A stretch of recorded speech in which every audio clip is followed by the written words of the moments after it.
ఏదైతే మొన్న దానయ్య యాక్సిడెంట్లో చనిపోయారో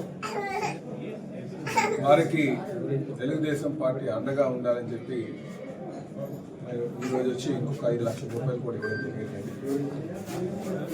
వచ్చి మినిస్ట్రీ గారు మా పార్థసారథి గారు వచ్చి ఒక 5 లక్షలు, ఇది ఒక 5 లక్షలు కూడా ఇవ్వడం జరిగింది. మరి ఎమ్మెల్యే గారు కూడా ఒక 50,000 సహకారం అందించడం జరిగింది.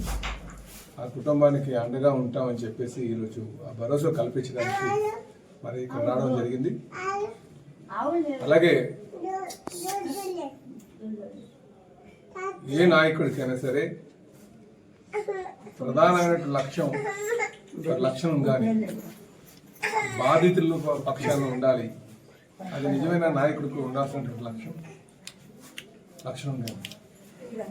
కానీ దురదృష్టం ఏంటంటే ఎవరైతే అఘాయిత్యం చేశారో వాళ్ళ పక్షాన్ని కొంత నాయకత్వం ఉండడం చాలా బాధాకరం. అండి దేశంలో కానీ ప్రపంచంలో కానీ ఎక్కడికైనా మీరు ఒకసారి ఆలోచన చేయండి. బాధితుల పక్షాన్నే ఉండి వారికి ఆదుకోవాలన్నదే ఎక్కువ మంది ఒక నీతి నిజాయితీ కలిగినటువంటి నాయకుడికి ఉన్నటువంటి అదే ఉంటుంది ఎక్కడికైనా సరే. కానీ ఇక్కడ ఎంత దారుణం అంటే కష్టాల్లో ఉన్నటువంటి వాళ్ళు, భర్తను కోల్పోయి ఉన్నటువంటి వాళ్ళు పక్కన వదిలి విడిచిపెట్టి రాజకీయ లబ్ధి కోసం వేల సంఖ్యలో జనాన్ని తీసుకొచ్చి ఎవరైతే తప్పు చేశారో వాళ్ళతో ఎంత తప్పు చేసినా పర్లేదు నేను వాళ్ళ పక్షాన్నే ఉంటానని నాయకులు చేయడం చాలా దుర్మార్గం అని చెప్పి ఈ సందర్భంగా తెలియజేస్తున్నాను.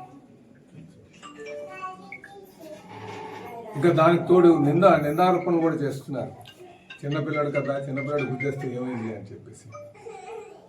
యాక్సిడెంట్ కేసుల్లో ఉన్న చట్టాలపైన మాకు పూర్తి అవగాహన ఉంది. యాక్సిడెంట్ చేసి అది లొంగిపోయి ఉంటే దానికి వేరొక నిర్వచనం ఉండేది. యాక్సిడెంట్ చేసి చట్టాలపైన అవగాహన ఉన్నటువంటి వ్యక్తులు దాన్ని తారుమారు చేయడానికి ప్రయత్నం చేయడం చాలా దుర్మార్గం. దాన్ని ఇంపర్సనేషన్ అంటాం. ఒకరి బదులు ఒకరు పెట్టి చట్టాలు కలుగప్పడానికి కానీ ప్రజలు మోసం చేయడానికి కానీ ప్రయత్నం చేస్తే దాని పరివర్తనాలు ఇలాగే ఉంటారన్న సంగతి ప్రతి ఒక్కరు గమనించాలి. ఈరోజు చేయలేదు, మేము చిన్నపిల్లడే కదా ఏమైందిలే అని ఆ మాటలు మాట్లాడడం కరెక్ట్ విధానం కాదు. అది ప్రజలు ఎవరు కూడా హర్షించరు. మేము ఇదే చెప్తున్నాం. ఏ నాయకుడికైనా సరే బాధితుల పక్షాన్ని ఉండడం నేర్చుకోవాలని చెప్పి తెలియజేస్తున్నాం. ప్రజలందరూ కూడా గమనిస్తున్నారు. అందుకే ఏదో చెప్తాం, ఆ కుటుంబానికి మేము అండగా ఉంటాం. వీలే కాదు, ఎవరైనా సరే అన్యాయానికి గురైన వాళ్ళకి సహకారం లేనప్పుడు మేము ఖచ్చితంగా సహకారం అందిస్తామని చెప్పి ఈ సందర్భంగా తెలియజేస్తున్నాం. అది మా గౌరవ ముఖ్యమంత్రి గారు కానీ, మా యువ నాయకులు లోకేష్ గారు కానీ మాకెప్పుడు కూడా దశ నిర్దేశించేది ఎప్పుడు కూడా బాధితులతో ఉండండి, నీతిగా ఉండండి, నిజాయితీగా ఉండండి అని చెప్పడం కానీ అదే చెప్పడం చేస్తారు మాకు. మేము అదే బాటలో నడుస్తున్నాం. అలాగే మరొకమారు తెలియజేస్తున్నాం, ఈ తీరు మార్చుకోండి. ఈ తీరు మంచి పద్ధతి కాదు.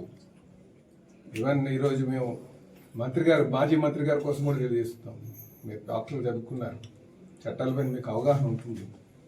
అవగాహన ఉండి కూడా మీరు చేసే పని మాత్రం ఏమాత్రం సబబు కాదు. ఇప్పటికైనా సరే మీరు వచ్చి కుటుంబానికి బేషరతుగా ప్రజలకు కూడా ఈ కుటుంబానికి తప్పు జరిగిందని చెప్పాలి. అలాగే ప్రజలకు కూడా తప్పు జరిగిందని చెప్పాల్సినటువంటి అవసరం ఉంది. చట్టాలు చేయాల్సిన వాళ్ళు శాసనసభ్యులు అంటే శాసనాలు చేయాల్సినటువంటి వారే కాలు రాస్తుంటే ఏమనుకోవాలి? ఒక నాయకత్వం చేస్తున్నటువంటి వారు ఏ విధంగా ఉండాలి? ఒక ఆదర్శంగా ఉండాల్సినటువంటి అవసరం ఉంది. మరొక మాట తెలియజేస్తున్నాం, మేము బాధిత కుటుంబ పక్షాన్ని ఉంటాం.